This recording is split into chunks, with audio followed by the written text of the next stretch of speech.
সালাম আলাইকুম, সবাই কেমন আছেন? আমি আল্লাহর মতো ভালো আছি আপনাদের দোয়ায়। আমি এখন এই মুহূর্তে আছি আমাদের যে খামার খামার বাড়িতে বা খামারে। আমাদের পিছনে, আমার এই পাশে দেখতেছেন পিছনে যে আমাদের মুরগির খামারগুলা, যে একটা দুইটা তিনটা, ওই পাশে আর দুইটা ঘর আছে, পাঁচটা। এগুলাতে প্রতিবার বন্যা, উজানের নেমে আসা পানিতে বন্যায় আমাদের মুরগিগুলা, আমরা রক্ষণাবেক্ষণে আমাদের অনেক সমস্যা হয়।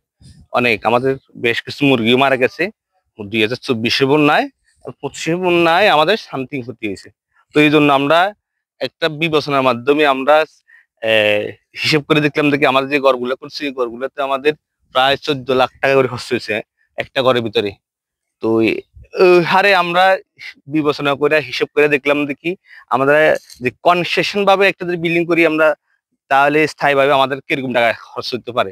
তো ওই জন্য আমরা সবাই মিলে বসে আমরা একটা পরামর্শের মাধ্যমে আমরা আমাদের এই পাশে বিল্ডিংটা আমরা করতেছি। দেখেন আমাদের বিল্ডিংটা 3 তলা বিশিষ্ট ভুবন। এটা প্রায় 5,500 স্কোয়ার ফিটের বিল্ডিং। তো এটা আমাদের 3 তলা ছাদ ইনশাল্লাহ হয়ে গেছে। তো আমরা এই যে 4 তলার জন্য যে কলম করে নিচ্ছি, উপরে আমরা 3 চিট করার আমাদের একটা লক্ষ্য উদ্দেশ্য আছে, আমরা 3 চিট করার উপরে, তাহলে আমার 4 তলায় মোটামুটি হয়ে যাচ্ছে। তো আমাদের এখন 3 তলার ভিতরে আমাদের যে গত ভিডিও মানে এর আগের ভিডিও দেখাইছি আমি যে আমরা কিভাবে কাজগুলো করতেছি।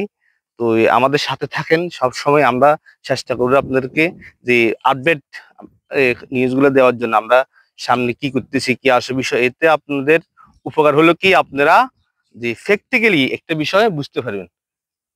সবসময় আমার চ্যানেলটা সাবস্ক্রাইব করে দিন, ফেসবুক পেজে ফলো করে দিন, লাইক করে দিন, যাতে আমি আপনাদেরকে সবসময় ভালো ভালো আপডেট খবর দিতে পারি। আর আমি ভিডিও স্ক্রিনে আমার নাম্বারটা দিয়ে দিব, কেউ যদি মনে চায় যে সরাসরি যে আমার সাথে কথা বলার জন্য কথা বলতে পারবেন।